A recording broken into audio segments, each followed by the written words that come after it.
I'm Dr. Venu from GLOJAS Aesthetic Clinic. Today I'm going to talk about Minoxdil being a fantastic ingredient that you can use for your hair loss issue.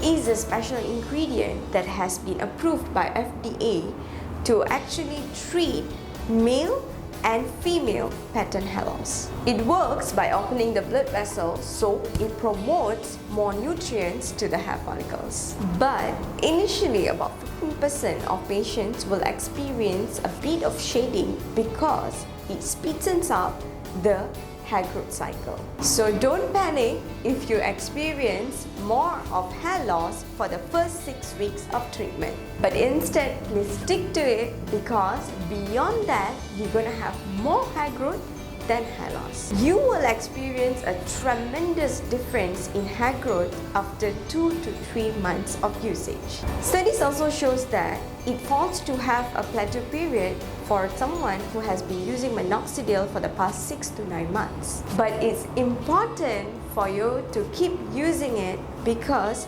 you might not want to lose the gains that you have achieved from Minoxdil. So the secret for this Minoxdil ingredients is that when you start it, you have to maintain and continue for some durations. But remember, any initiation of medications or treatment has to be first evaluated by doctors.